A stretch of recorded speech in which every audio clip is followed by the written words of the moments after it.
Hi there, I'm Kelsey Smith with Smith's Ridge, and today our little project is to move our chicks out of the garage, and I'm going to be moving them into our tack room out in the barn. Chicks just smell bad. This is our third time doing chicks, and I don't have a great setup for chicks at this point in time.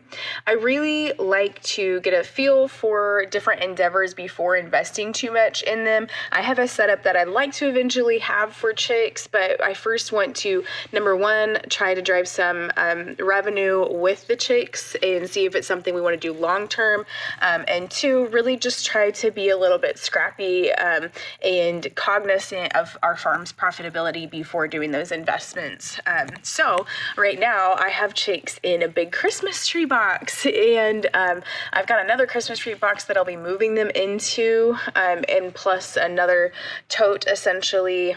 These chicks are about 4 weeks, and they're a variety of breeds. I'll talk about that here in a minute, but I'm about to head out, and of course, as the baby gets down for a nap, it is starting to snow, and you'll hear that some of us have stuffy noses because it was 60 degrees 3 days ago, and now the low temperatures are in the 20s, and I'm looking out the window watching snow fall from the sky. So totally crazy here in Northwest Arkansas. The weather can do anything this time of year, but come along with us as we get our chicks moved to a little bit of a better setup. It's hard to see it, but this is snowfall. It's a really wet snow, and of course it probably won't stick because the ground is so warm. Beautiful has things to say about the snow. Hi, pretty girl. This is our current coop, and Zayden is going to give the chickens some bread, some homemade bread that went a little hard on us, and we do have a couple of roosters as well, which was not planned.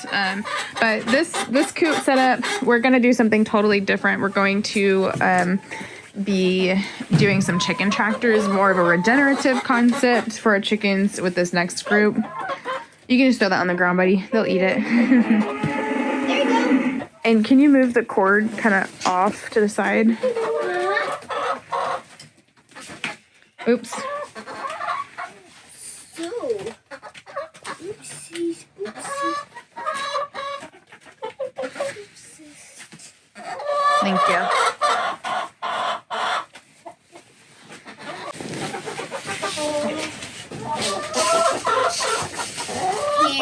Here's a pile. No, okay, put the rest of it in there. Here's a little pile for the little chicks. All right. These are our chickens. This is a really mixed group. I thought I was going to be picking up a group of 13 to 15 is what I was told. And when we got home and we started counting these chicks out as we were putting them into this bin, we counted 26 baby chicks. So we have 26 birds. They are unsexed, so it'll be really interesting to see what kind of mix we have.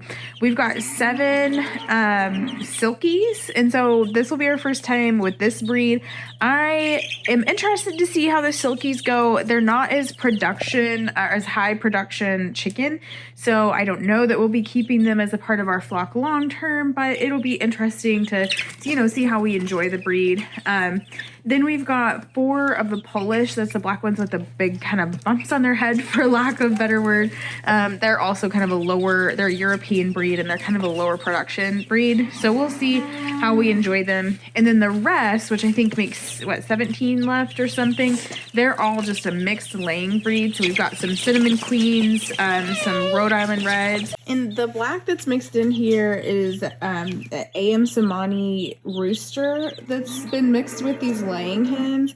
And they're also not the highest production, but they are mixed with egg laying production hens. So it will be really interesting to see how they lay and what color their eggs are going to be too. So this is a very eclectic group, purchased here locally. That's why I have this group, and why I was attracted to them was because they were hatched and raised locally, and we really try to do business locally if we can help it. So this group may be some that we end up parting with long term, but we're going to try it out and see how we enjoy them and see how they mix with our laying flock. Currently, we're able to offer eggs to a few of our milk customers, and we're hoping developing with some of these girls that we can start offering eggs to more of our customers and having a little bit more offerings at our farm here. So we're gonna get started by first setting up out in the tack room and get our bin set up out there, and then we'll come back and move our chicks.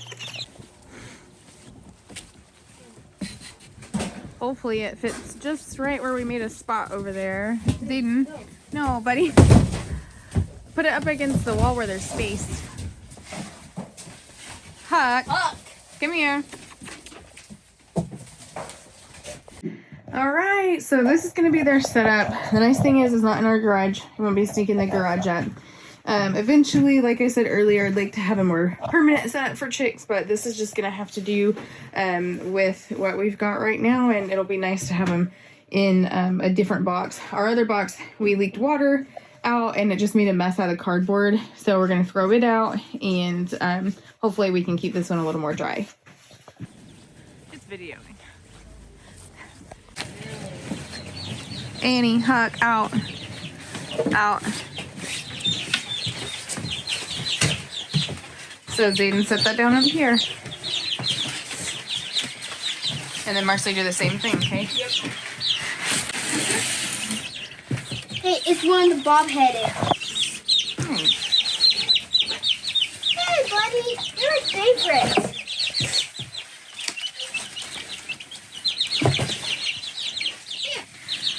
All right, is there one more?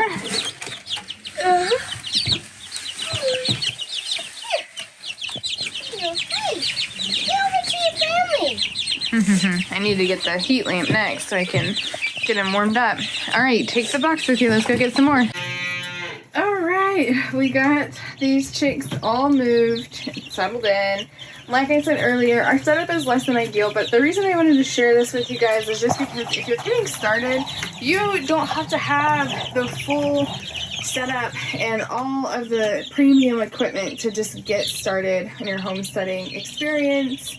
And some of these breeds are just really interesting here, and they're not really what I would have selected if I were just picking and choosing off of a hatchery online.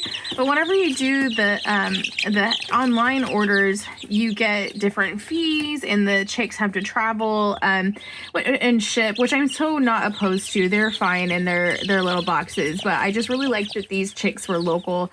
What I really want to expand on in the future is more buff Orpingtons, which you can see these bigger ones here, a cinnamon queen, which I think is like a buff Orpington Rhode Island red cross. I would have to look it up to be sure, but some kind of cross.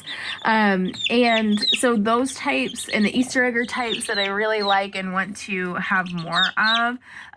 But this group, I'm pretty excited about them, and I'm interested to see how they lay and how they are as a group. So we shall see.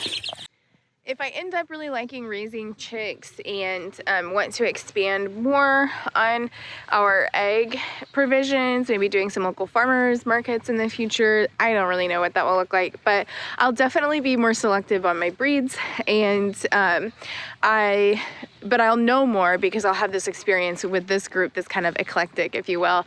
And I hope you enjoyed our little video here, and I hope to encourage you today that if you don't have all the premium equipment and what seems like the ideal setup, you can always make do and just get started with what you have.